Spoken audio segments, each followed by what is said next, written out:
I first got to know Dan Snazelle because he ran across my concept for an Arduino-based module some years ago and contacted me and wanted to get it working in his Euro system. And then he opened the door to talk about actually producing a Eurorack-based commercial module out of it. And thus the Euro version of the Ardcore was born. He's been a pretty tireless supporter of that concept. He produced an expander board for it that was really pretty awesome. And I actually use his version of the Ardcore in my own system. I, of course, use a standard 20 objects one in my 5U system, so I'm just up to the hilt with Ardcores. But he also kind of pointed me to the work that he had been doing on guitar pedals and subsequently on modules, which included a lot of things that used chaotic behaviors in order to provide pseudo-random content. It's really an interesting area of exploration, and the thing is it produces deep modules that maybe don't necessarily excite you 12 seconds in, but are able to provide you with a lot of interesting conceptual basis over the long run. There's a class of modules that are like this. I think probably the most popular one out there has been the Grant Richter's Wogglebug, but in reality, Dan's work with chaotic behaviors and attractors and stuff like that really kind of pushes the envelope on the interaction of science and music technology. So I wanted to interview him, have a chance to chat about where he's coming from, what his perspective is, and why he chose to make the kind of modules he did. I hope you enjoy this discussion. All right, this week we're going to be talking to Dan Snazelle. I am very pleased to be able to get a little of his time. We've kind of been chasing each other around for a little bit trying to get this scheduled, and luckily we were able to put it together. Hi, Dan, how are you? Good. How are you doing today? I'm doing all right. A little off kilter. A friend of mine died over the weekend, and I'm having to kind of cope with that a little bit. It's pretty rough, but... Well, sorry about that. Thanks for taking the time to talk to me today. Oh, it's my pleasure. I've been looking forward to this discussion because I find that in the world of the modular synth stuff, you have a real unique view on making modules of kind of a particular bent, which is, I guess, would be like somewhere in the in between ultra creative and plain wacky, right? I hope you'll accept that as an identifier. Sure. Okay. So what I will have prefaced this with a little discussion about the work that you do, but a lot of your stuff has like random factors in it and chaotic factors, which makes me really curious about your background. What is your background, and how did you get to the point of making guitar pedals and modules that kind of embrace that kind of brain? Well, I think that, it's not so much that I make guitar pedals and modular stuff that embraces that. It's that sort of everything I do embraces those ideas. And I think that for me, when, back in the day when some people sort of said to me, hey, Dan, you should start a company, the only way I was willing to do it was if it, was an extension or a continuation of ideas that I've been interested in or pursuing my whole life. Well, not my whole life, but my whole artistic life. And, for me, I've always seen it as an art project. I do sell the things, but at the same time, I'm trying to create tools both for my own work, but also for other musicians to be able to explore new territories in sound or in composition. And I actually take it kind of seriously, not in the sense that I'm, like boring or uptight, but just that I think that, synthesis is a really exciting tool that's available to artists, in this century. And there's so much more exploration still to be done. So for me, it's, science is a big part of it. Right. And I really like the parts where science and art meet. So that kind of goes back a long way for me. Well, tell me about the back a long way part of it. How did you get started playing with these kind of processes and ideas? Well, it's actually kind of funny because if you go way, way back in my life, there's a real a very rigorous anti-scientific bent to the way I was raised. I was raised extremely fundamentalist Christian, and was not allowed to pursue science or philosophy. I went to a church where, we were basically told that evolution was wrong and that rock music was satanic, and that most ideas that, make up modern scientific thought were labeled as liberalism or humanism and were not to be trusted, especially in my household. So, I had a very turbulent childhood, but some of my earliest memories are of my mother, throwing my brother's books into the trash can, or tearing down our posters and stuff. So I think that, for me, one of the reasons I'm so intense about a lot of things is probably because I have that classic having to rebel against something at a pretty early age. So, because I have older siblings, I got introduced to the very things I wasn't supposed to pretty early on as far as rock music. Luckily, my sister, turned me on to Elvis Costello and The Cure and REM probably when I was, 10. And that's all you need is that, initial push, the Violent Femmes, things like that. And I was the kid who, this was 1989, it was 6th grade. And my brother, who's older and who had a job and stuff, somehow it was decided that he would buy a 4-track, a Fostex X26, and I would learn how to use it. Okay. And maybe that wasn't the original idea, but that's what happened. He had his little brother who was, much younger than him, read the manual and try and learn how to use the darn thing. And that machine had a pretty convoluted submix structure. You had to put it into a different mode to bounce down or to mix down. So really early on, you have to understand I was going to huge, huge churches, the kind of churches that fit maybe 1,500 people, 2,000 people. Okay. And I knew right away that I wanted to be involved in sound. And this one church I went to had a program that was open to, everyone that went there, that if you wanted to learn how to do sound, they would subsidize you to take these classes that were put on at a church. This was in the Boston area, okay, suburbs of Boston. And I was like, in 6th grade, little kid, and I went to these classes with all these 30 and 40-year-olds. And it was great. They taught you, polar patterns and phantom power and how an EQ works, how a compressor works, how a big board works. And I shadowed the main, once I took those classes and they decided I was safe to work with the equipment, I shadowed the main engineer at the church.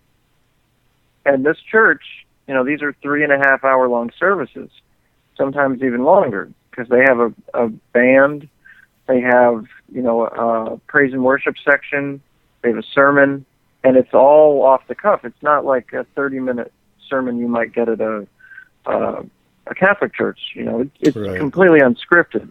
So right. You never know what's going to happen, and you have a stage that's comparable to, a pretty darn big rock club with, maybe 10 mics, any of which could go live at any time, monitors on stage, so there's a monitor mix, there's drummers, keyboardists, everything. And you have people speaking in tongues running up and down the aisles who might grab a mic and start prophesizing into the microphone.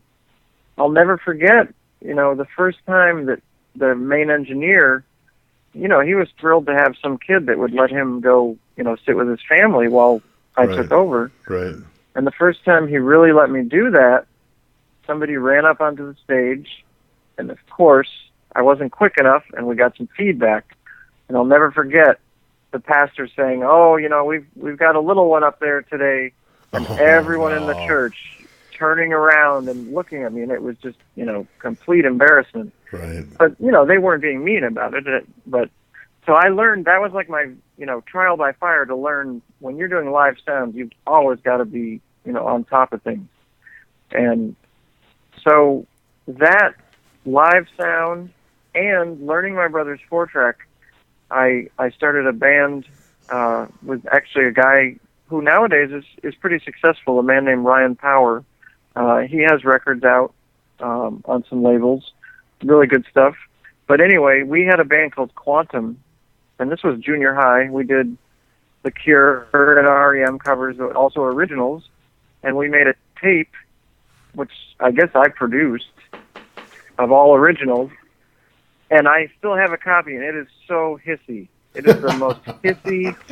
It's like, because back then, I would use these low-bias concert mate Radio Shack tapes, and I would do high-speed dubbing on my mother's Montgomery Ward dual tape deck, and we'd sell them at school for $3. Right. But the problem is with high-speed dubbing, and granted, I was no professional engineer, so I didn't really know what I was doing, and so the only remaining copy I have is like, I've tried to use, bias and sound soap and all that stuff, and it's so hissy. But that's how you learn. No, and that's, so by that's seventh, true, yeah. So by 8th grade, by the time I was, graduating junior high, I knew really, in a very solid way, that I loved recording, that I was always going to have a 4-track or some kind of means of recording, and that I also like technical stuff, but that some of that comes later. But you have to understand, the same time that this is all going on, that I'm starting to get into live sound, starting to do all this stuff, I'm also starting to doubt all the things I've been taught my whole life. And it's not something I'm into now, but my brother gave me a book by Ayn Rand called Atlas Shrugged, and I think this was like 6th grade, and that was the first book I encountered that, didn't say God exists, didn't say there's a heaven. It said the exact opposite. And while Ayn Rand is kind of sophomoric philosophy, it was, to a very young boy, extremely powerful, because it talked about, living for yourself or ideals, questioning things, different forms of, really, it talked about epistemology and metaphysics and things that I'd been raised to not question. I've been raised to always think I was going to go to hell. So this was like, throwing gasoline on a flame. And after Quantum broke up, I shaved my head and was in a punk band and, started getting into the Sex Pistols and the Clash. And, of course, skateboarding was a big factor. So junior high, it's like I got technically proficient, or started to, or wanted to, started getting into recording and into, mics and things like that, but also started getting into science and philosophy and interested in, just interested, sort of exploding as someone who wanted to learn. And of course, that was not something my mother was happy about. Right. So, and then my parents got divorced, and I got sent to boarding school. Oh, so, man. And then, so fast forward to high school, I got into, and man, my age, I'm 38, 1990 to 1994 in America was like, oh my God, we were so lucky music-wise. Ride, My Bloody Valentine. Just as far as like 1990, 91, you had the whole shoegazer thing. Right. But you also had, the Pixies. You had so many things going on in America. Dinosaur Jr. and I was just being flooded with music. And got into bands like Spacemen 3, which things like Spacemen 3 and Loop and Slow Dive and My Bloody Valentine had a really big impact on me as far as production goes. I started saying, wait a minute, how are they getting these sounds? What are they doing? And I remember hearing Ministry for the first time, and all those syncopated 16th notes that are so obvious to me now is sequenced. Right. Well, I had no idea how they were doing it. I mean, when you're a little kid, maybe now it's completely obvious to kids because they have things like GarageBand, but, in 90s America, you were pretty lucky to have any kind of MIDI equipment at that point, or any sequencing.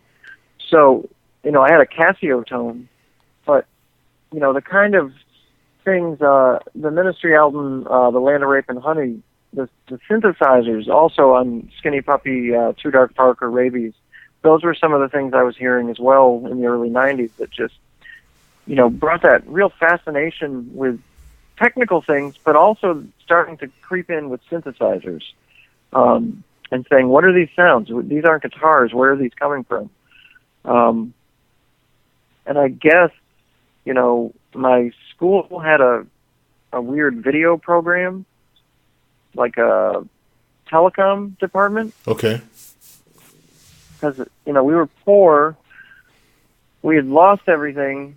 When my parents, long story short, I ended up living with my dad in this really rich town called Lake Forest, which is a suburb of Chicago, like where Mr. T lives. Right. And that high school was really nice. It was actually in an old mansion. Part of the school had like marble floors and stuff. And they had, for the time, a very high-tech telecommunications department. So this is really the second real point where I'm like, oh my God, I have access to open reel 2-track reel-to-reels, SVHS editing decks, with the jog shuttle controls. This is before nonlinear editing had kind of taken off. But we did have a video toaster, and we had, we had SatCon cameras that we could, the kids that were kind of weird, maybe the stoner kids that I was friends with, that I was part of that group, we would go in after class, take over the little fake TV studio, and aim all the cameras at the monitors, put them through chroma key, and do video feedback. Sure. And we made these compilations of video feedback going through the toaster. They also had an old analog Panasonic deck that made a lot of stuff similar to what you might see with the LZX system, as far as video synthesis, where you're getting square waves, sine waves, etc., but you're seeing it. Right. And that was just mind-blowing to me. But, it's funny looking back because I still had no real formal structure for any kind of artistic thought. It was all just kind of a mishmash of let's see what happens. Throwing paint at a wall kind of stuff. Right, sure. And in art, I was doing really abstract stuff, process art, you might call it. And I actually got banned from the art department because they said I was using too much paint. Because I would do these huge canvases where I would layer and layer and layer, and I guess I was using more paint than my art fee allowed. So that was no longer allowed. But anyway, so telecom was kind of the second big thing. And if it hadn't been for my brother, who was both a good and a bad influence, I probably would have gone to school for film because, I won awards for telecom, and I had a teacher who was really pushing me to get a scholarship. But, my big brother kind of pushed me towards going to school for philosophy. Oh, my. Which is what I did.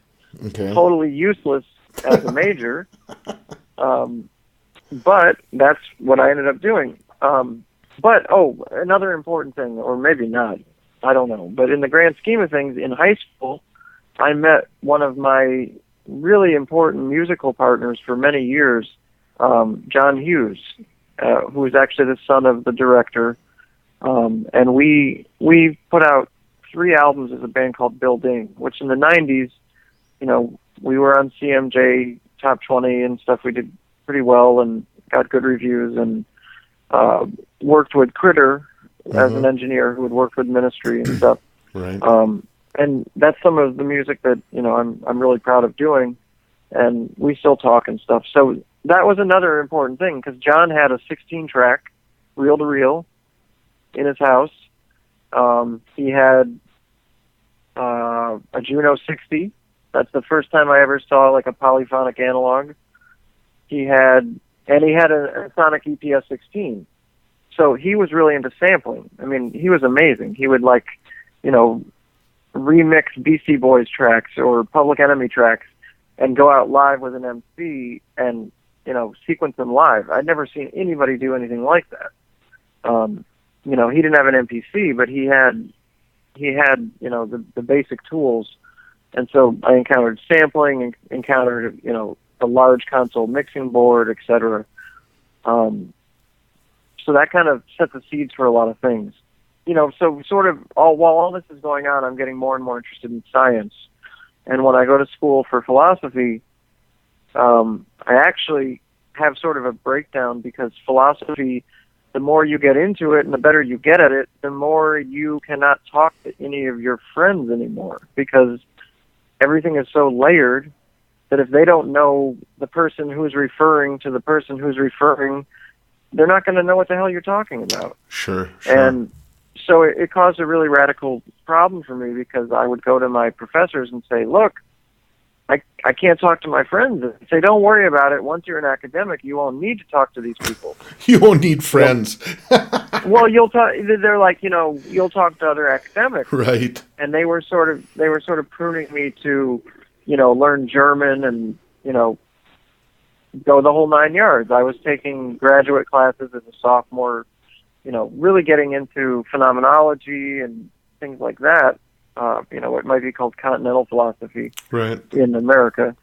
And, I read On the Road for the first time, which may sound cheesy or cliche, but, the idea of diving into experience for experience's sake, which was something that, my brother had always cautioned me against. He was a real, logic, as I said, Ayn Rand, he was, super into logic and reason, and he always told me that Kerouac was no good. So I read On the Road and proceeded to drop out of all my philosophy classes and never went back to them, because I realized that all I was doing was reading books. I wasn't experiencing. And I took Kerouac really seriously for a while, maybe a little too seriously. Right. And sort of that was the first time I dropped out of college, but it's also, during that time when I'm like, I'm not going to go to classes, my philosophy classes anymore, that's when I started really collecting, I always had 4 tracks, but by this point I'd gotten a micro move at a yard sale for $25, and, a beat up micro move that had mice poop in it. Right. That kind of a thing. And John gave me a Yamaha CS15, which is a great monophonic synth. Mm-hmm. And I had a little Boss drum machine and a 4-track. And that's really where, it just kind of exploded as far as my interest in technology, but also, in science. And you have to remember, this is 95 by now. Okay. And drum and bass is exploding. Ambient is exploding. I'm hearing the Orb for the first time. I'm hearing, Orbital, but also the Fax compilations. I'm hearing techno, just a bunch of different stuff. And I'm putting out real full-length albums with Building. So I'm going to Chicago Tracks or CRC. I'm going to Real Studios. So many things are happening at once. And it was really kind of where things started coalescing, because I got it really heavily into, that's really where I started reading a lot more science, a lot more chaos theory, complexity science. There was a lot of talk around that point of the 90s. You'd hear all the time this term paradigm shift. Everybody was talking about, how science was changing, and chaos theory and complexity science were really creating a lot more interdisciplinary. A lot more people were coming together. It wasn't just, physicists staying with physicists or artists staying with artists. You actually had cross-pollination between disciplines. And that was really exciting. I'm not a math guy. I'm not good at things like that. So I sort of had to accept that I probably couldn't go into science, but it was an exciting time because people were reading science and people were talking about it on campuses, at least the people I knew. And I actually took a class, a multimedia class on Max MSP, and that was exciting. There were all these things starting to happen where more power was being available to the average musician. Right. And John gave me his old EPS-16. I got an MMT-8, and then I started collecting analog synthesizers kind of seriously. That's when the real, explosion point for me with analog synthesis was this band I was in called La Makita Soma. And we did live drum and bass, live techno and house, mixed kind of with experimental post-rock kind of stuff. And, live drums, live sub-bass, trumpet, vibraphone, guitar, 4 analog synths being played live, and started collecting synths. But I also started going to raves, and everything just kind of fell apart from there as far as, being purely a rock musician. I got an MPC, and, just sort of never looked back.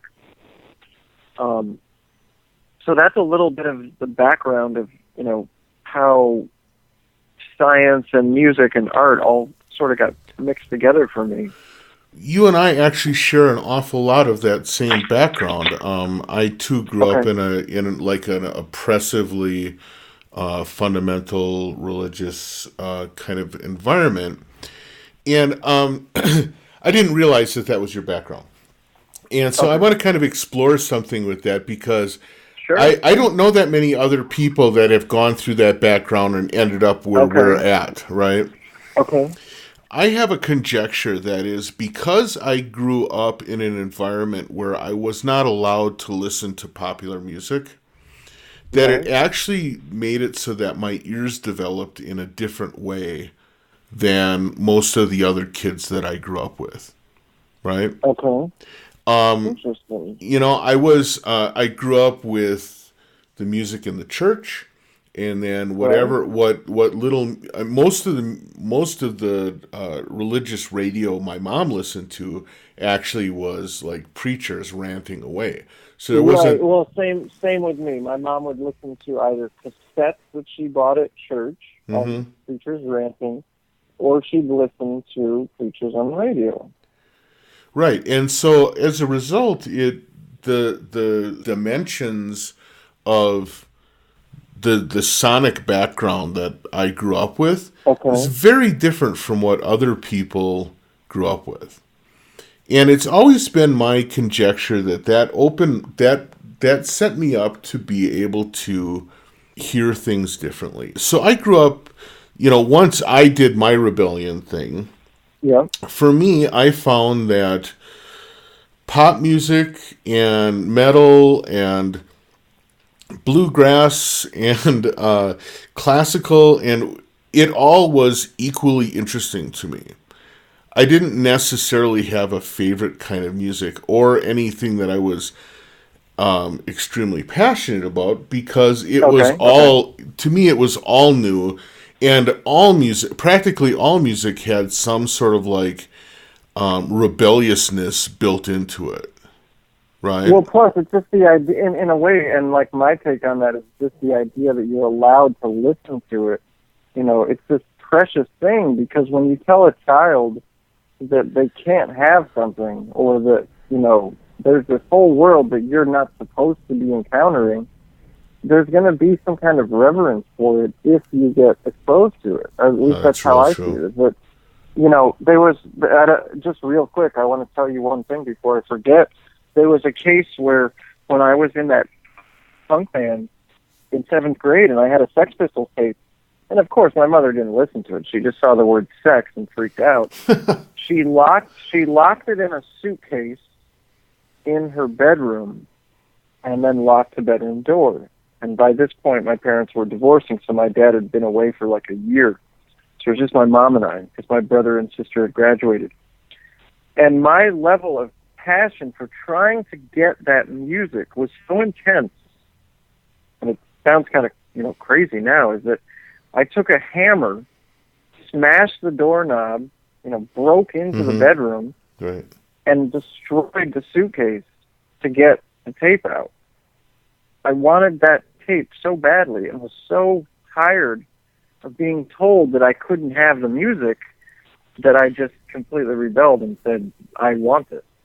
And as you can imagine, my home life was, complete chaos at that point. Right, sure. Yeah, but anyway, so go back to what you're saying. Well, I just wanted to explore that a little bit, because I think that the process of now, certainly the family that I'm raising, my kids, I'm introducing them to all music and trying to have them embrace the value of all music. But I realize that the reason that I grew up embracing the value of all music is because it was all wrong, and so it was all equally exciting and equally valuable and right. equally kind of dirty, but in a wonderful way. It was. And isn't that such a dilemma for us as parents? I have two boys, and the problem is, it's like, if you let them listen to all this great music, and you don't repress them, it's almost like I worry that they're not going to have the same, bombastic drive to discover things. And hopefully they will, and hopefully they'll find their own path and stuff. But it's, I kind of feel like people who are oppressed, and I've met other people who, not a lot, but I've met other people who've grown up in these really, really dogmatic families. They usually turn out to either be really, really messed up or really, really talented. Mm-hmm. Because they have so much that they're having to work against, and that working against something can be such a catalyst. Because, children don't necessarily have an ethos or an ideology or a goal, qua goal. But if they have something that they have to fight against, it's almost like an automatic drive that they have to get past it. They have to get away from it. And I think that as much as it's painful to look back on a lot of my childhood, I wouldn't trade it for anything, because it made me so much of who I am. Yeah, I agree. Now, you talk about sort of your embrace of your embrace of science and technology kind of happening. When you talk about that time frame, it reminds me of a lot of things. It was like the early days of Wired magazine. The whole techno-paganism thing was coming in. Yeah. Terence McKenna was rattling around in all of our heads. Right. And and there was this sense of sort of like chaos and chaos theory as being some sort of like elemental portion of our souls, and sort of like one of the bedrocks of an improved humanity. I mean, was that kind of the milieu that you found yourself in as all these things started coming to the fore for you? Yeah, I mean, first of all, I don't know if we're the same age or not, but the thing is that for me, there was a book that came out, and it's funny you mentioned McKenna, because there was a book that came out that was called Chaos, Gaia, Eros.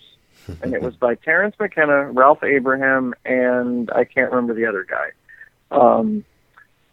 And that book was kind of a distillation of everything you're talking about.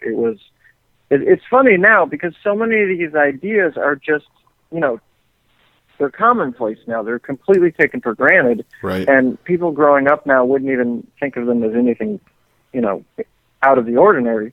But like you're saying, a lot of these ideas, I think what happened, and this is before my time, but when chaos started becoming popular as a science within the science community, and you have to understand that and you may know this or you might not, it was considered, a lot of people hated it. A lot of other scientists were very against it because as far as mathematicians went, a lot of them thought that it was too much like, getting their hands dirty dealing with real things. It wasn't abstract enough.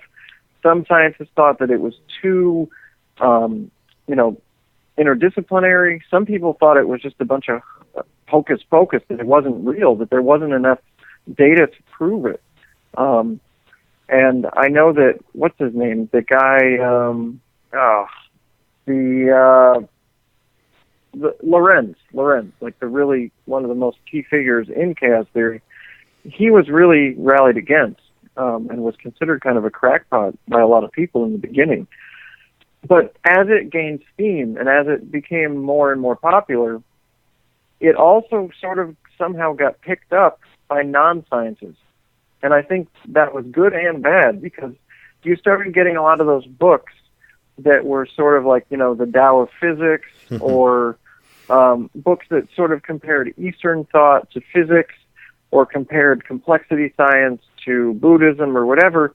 And some of those books were really great and generated a lot of good ideas, but they also did some to discredit it in some people's eyes. And I think what was going on, from my perspective, it felt like, wow, things could really change. These ideas could really, help shape society or help change things. It was very exciting. And it felt, now granted, it's also part of being young. It felt as if, I was, on the crest of a wave, something that was really going to make a difference.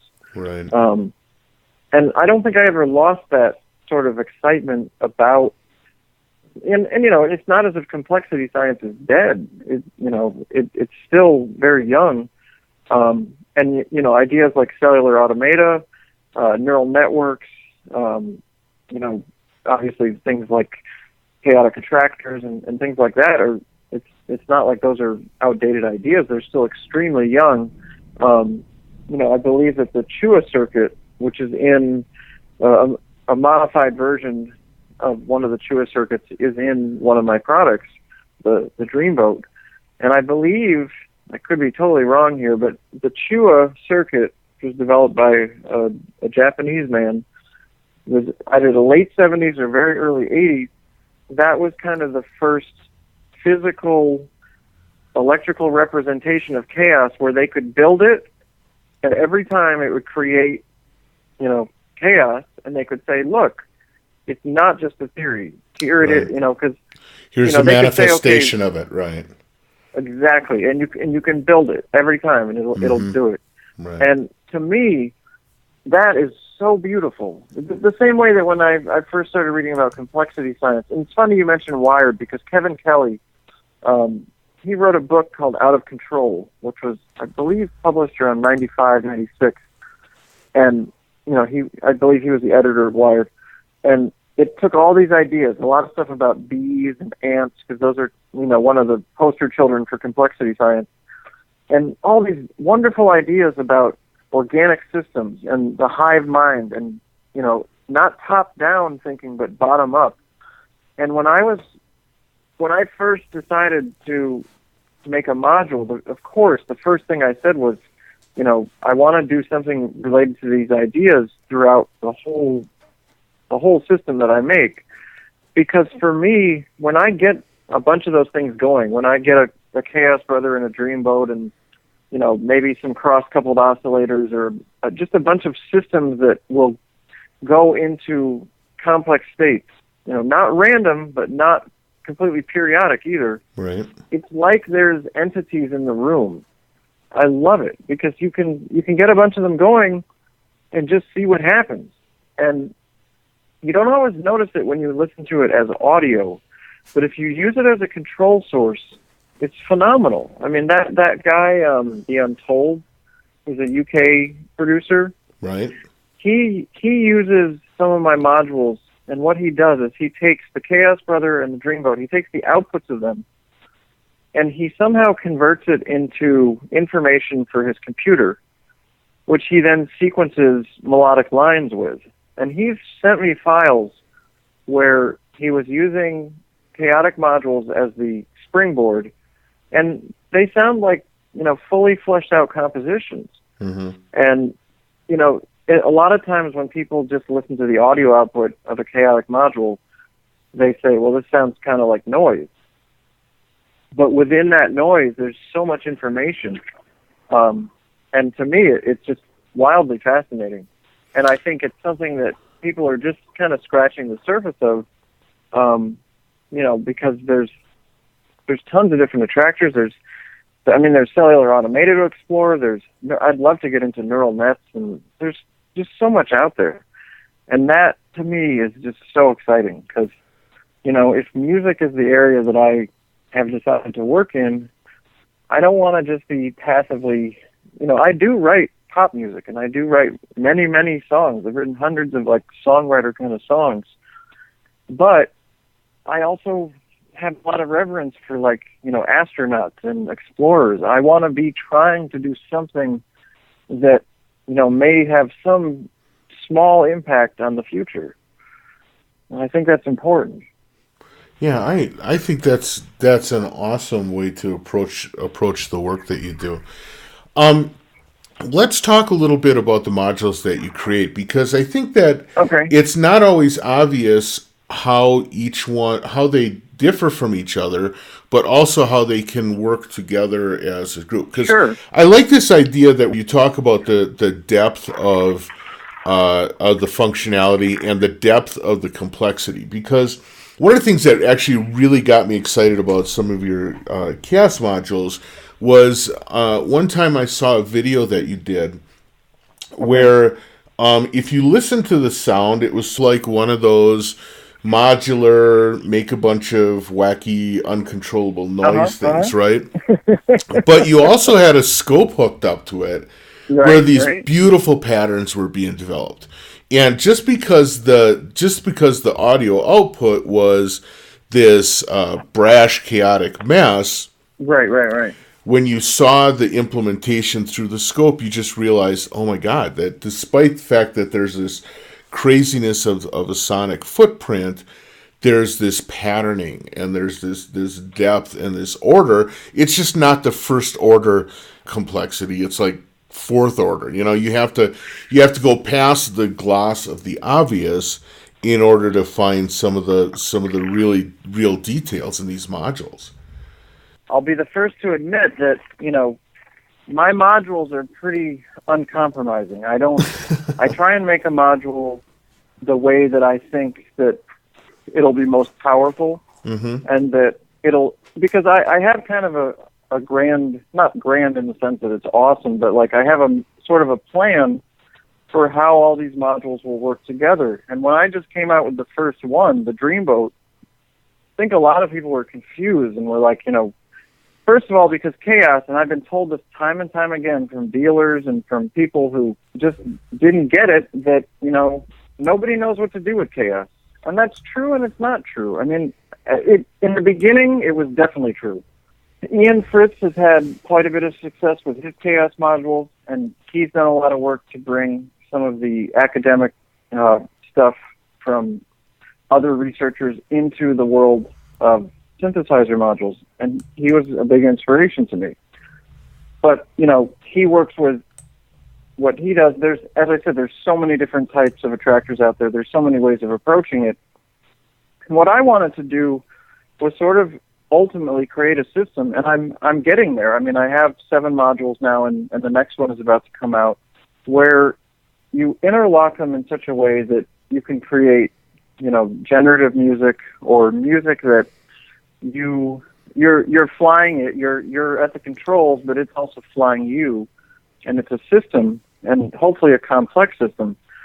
And the telephone game, which just came out this year, was sort of the culmination of a lot of those ideas, because the telephone game works perfectly with the Chaos Brother, and the Chaos Brother works really well with the Hardcore, and the Hardcore, and obviously the Hardcore, it can do so many different things, and that module well, you know that module. I mean, you know what I'm talking about. Right. It's a great thing because it can do so many things. And by the way, that's one module that I really want to get more people to understand. I think that's a module that a lot of people are scared of.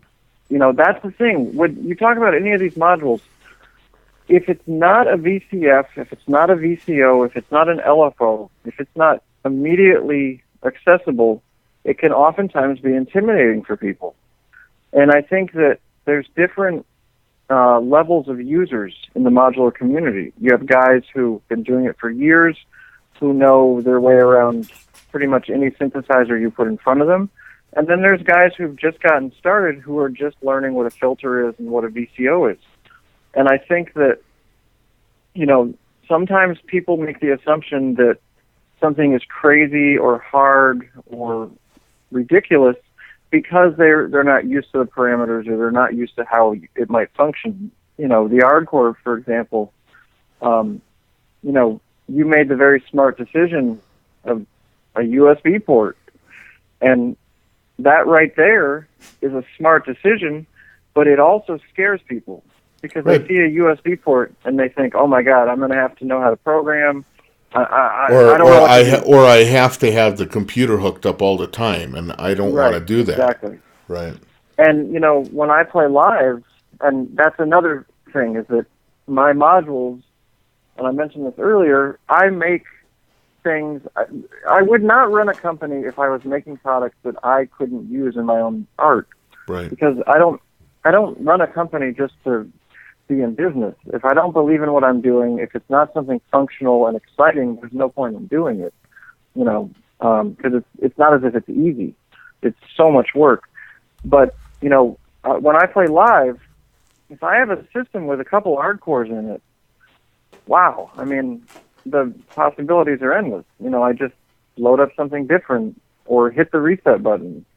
Literally on those, you know, combination patches, you hit the reset button, and there's 4 different things. Right. But you know, the telephone game, the way that it works with the other modules, you know, I had to really, and partially it's my fault. I have to get better about, you know, documentation and education. And it can be hard as a one-man operation because the longer you're in business, the more customers you have, the more products you have. If you're still just one person, you're being at baseline every day, like just to the point where you've answered all your emails, you've taken care of everything. That point in the day gets farther and farther towards the end of the day. You know, when you first start off, you only have a few emails a day. Right. But after 5 years, you know, it could be 3 p.m. before you've gotten through all the administrative stuff. Right. So the telephone game, when it first came out, a lot of people thought, oh, this is just an analog shift register, or oh, this is just a sample and hold. And those are both true, but they're also both not seeing the whole picture. The way that I designed it is very different than most other analog shift registers, and it's really meant more as a way to, once again, help create complex and or random patterns that, you know, are good for generative stuff, are good for interfacing with other generative modules, and are great in a live context for creating stuff on the fly. And, you know, for me, I felt really, really good about that module because it's doing really what I want to be doing. When I get it going and it's suddenly creating weird bossa nova patterns or techno stuff, and it's going, and it's like once again, it's like an entity or an organic system that's in the room, and you don't know what it's going to do next. You can feed it punch cards, or you can feed it food, and you can be part of the process, and you can be like happy that your pet is doing something cool, but, you know, ultimately it has a mind of its own.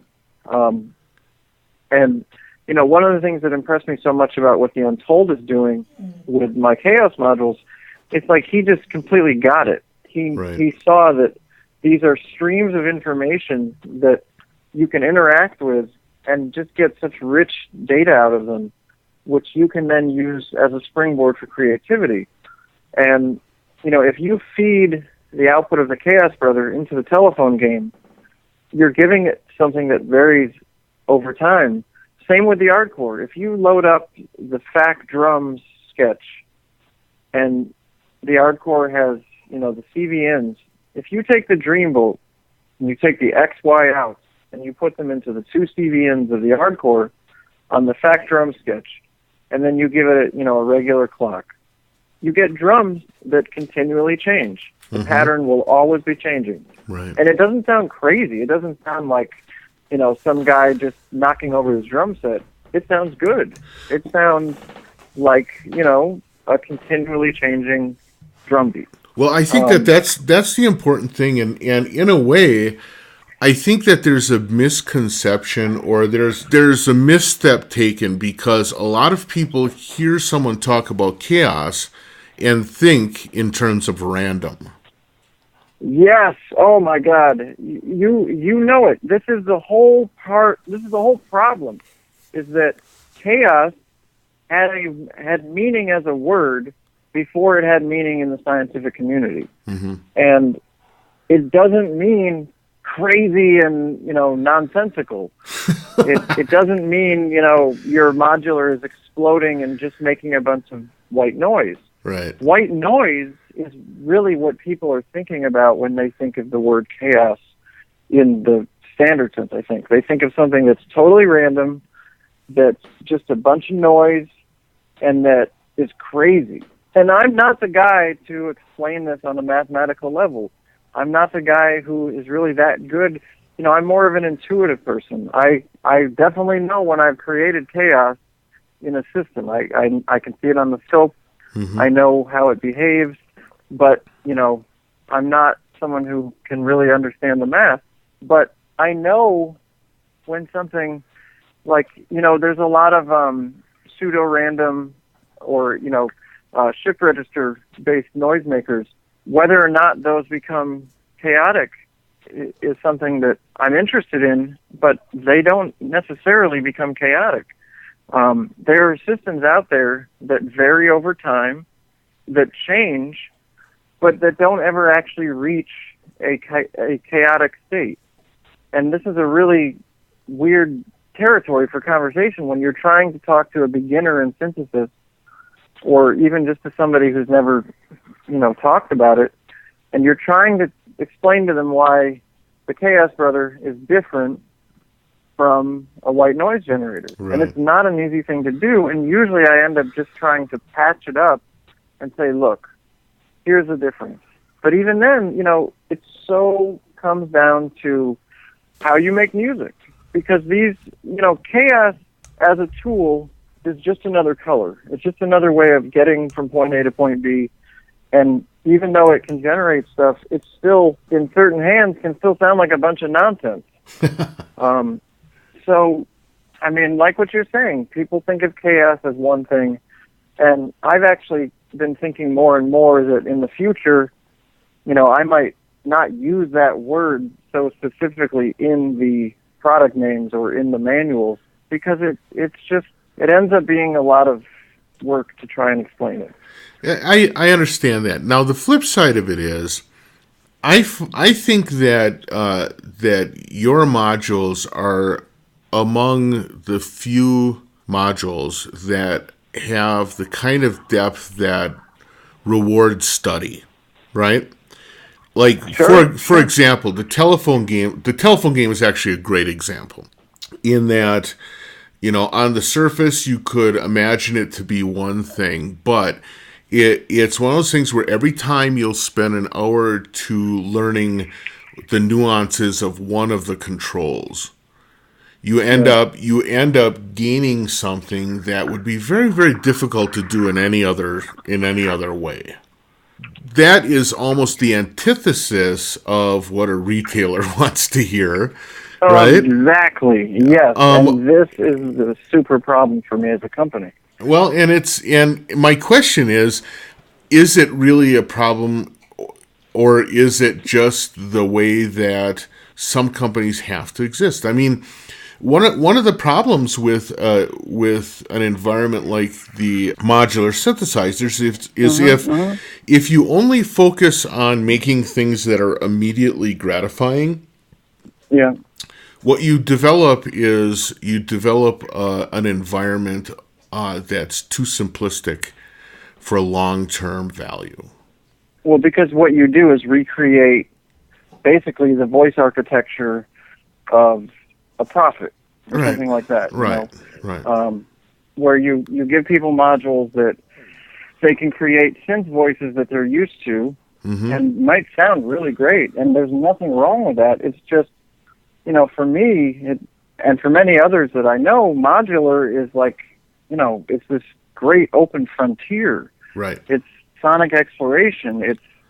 It's so many things, and it's almost as if when it died and went away for a while, on the grand, marketplace, it was like it's almost like somebody lost the plot. Like, how could this go away? This is such a beautiful, open-ended thing.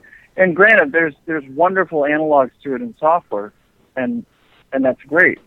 But sometimes people like to have the physical thing as well. And I think that when I say it's a problem for my company, what I mean is it's a problem for me making a living. Oh, I see. Yeah, right.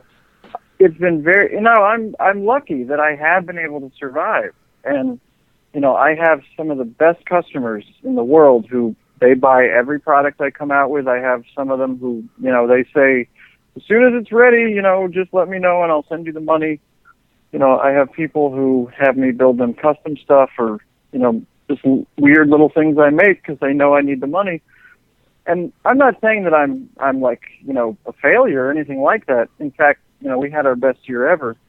It's just that when I see the marketplace and I see, the systems that are out there, I know that if people could just get a chance to sit down with them and quote unquote get the modules, that a lot more people would probably enjoy them. It's just, how do you do that on a retail level? Because, whether it's a store or an online thing, they're going to probably push the things that are easier to explain because they might not have the time to spend even 2 or 3 hours with every module. When you consider how many manufacturers there are now and how many modules, to get something like the Chaos Brother, which is a really simple module, you probably want to spend at least an hour with it. Right. To be able to explain it to somebody. And to be able to really explain something like the telephone game probably is even more time.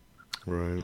I did a demo at Control, who've been very supportive of SnazzyFX and who've, always carry this stuff, etc. I did an in-store demo where I spent 2.5 hours just talking about how the telephone game works. And it wasn't a super packed audience, but everybody who was there was, asking a lot of questions, and there's a lot to go over. Right. But I think the reward of that is that when you buy one of my modules, there's a lot to go over, but it's not like it's rigorous, boring study. You study by using them.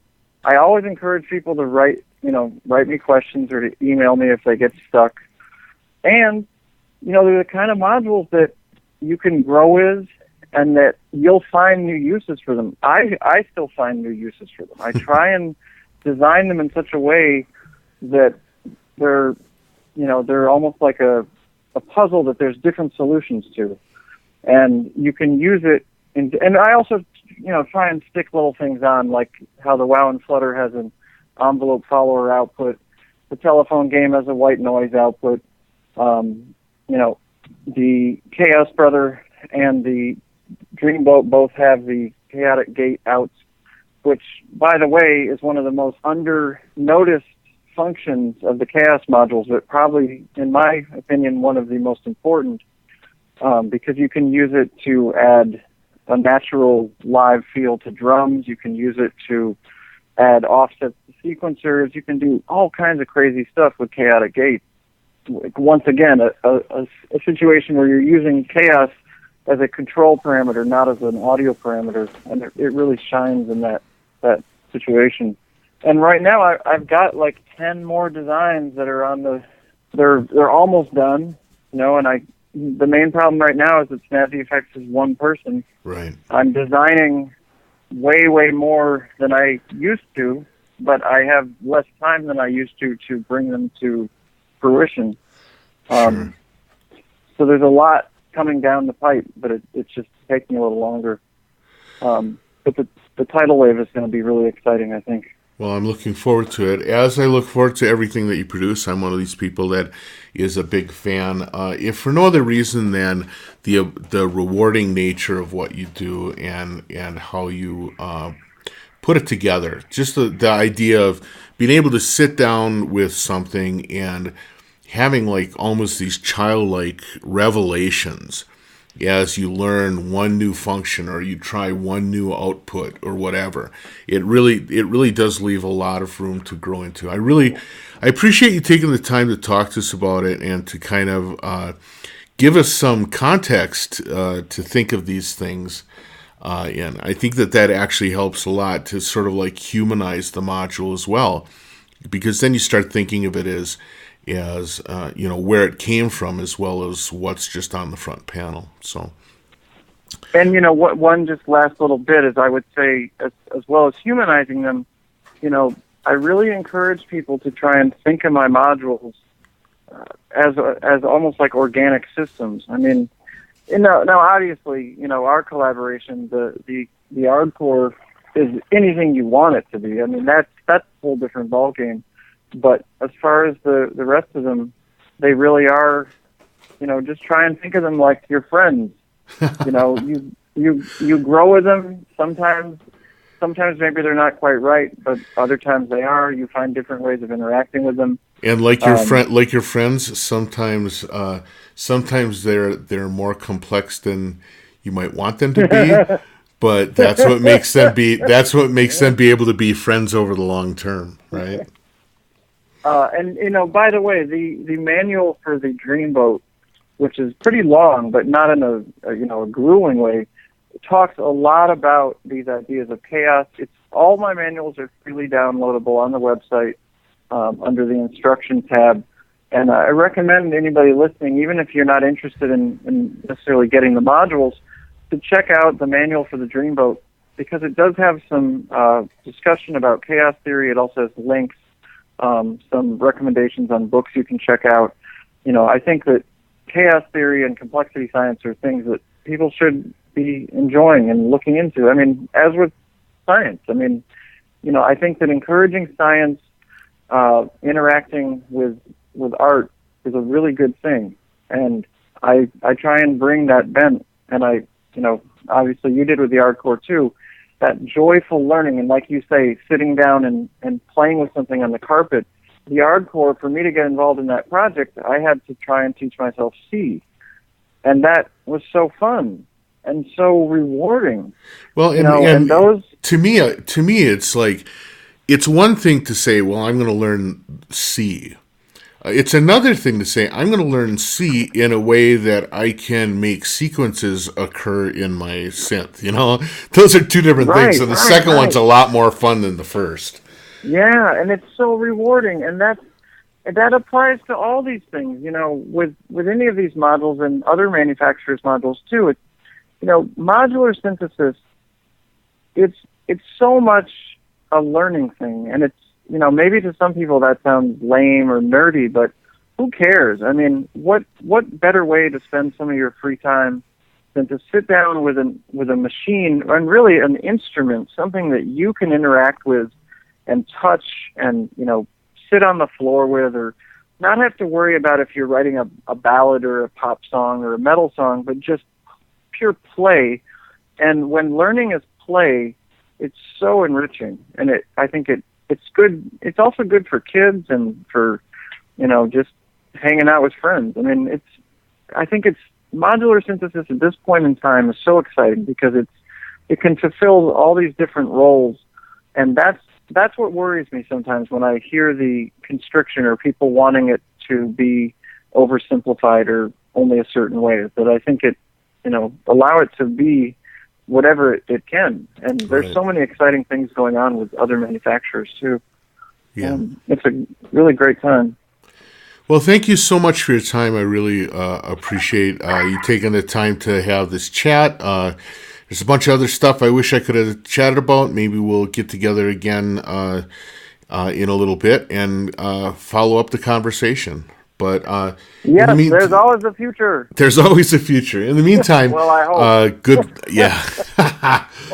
I certainly am looking forward to the next module and maybe all 10 of these designs that you have sitting on your bench. I'm anxious to see them.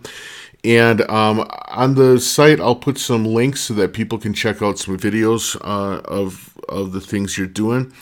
But I just wish you the best of success. I think I think that in the world of options that is the modular system, I think it's important to have the kind of options that you're providing. And so, good on you. Thanks for doing God's work there, and thanks a lot for spending time to have this chat.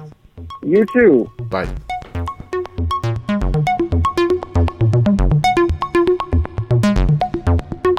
Okay, and there's the story. I want to really thank Dan for spending the time talking with me. It was a pretty interesting insight on someone who both has a shared background with me, but also someone who really takes the science aspect of music technology, takes it seriously, and really wants to extend its availability into the Euro rack world.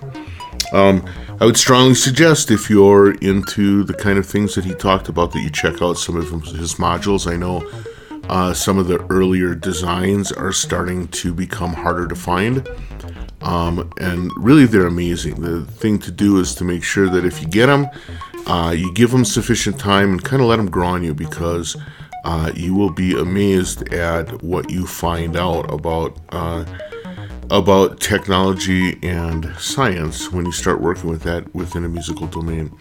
I want to again thank all of the supporters out there, Syntopia in particular. They always do a great job of helping people stay aware of what we're doing.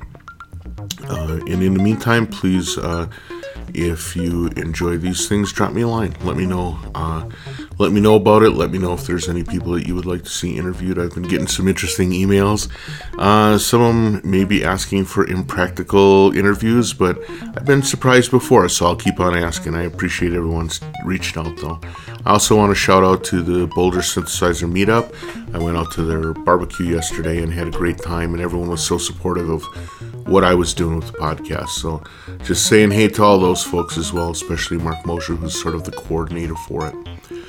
So again, thanks everyone, and I'll talk to you next week.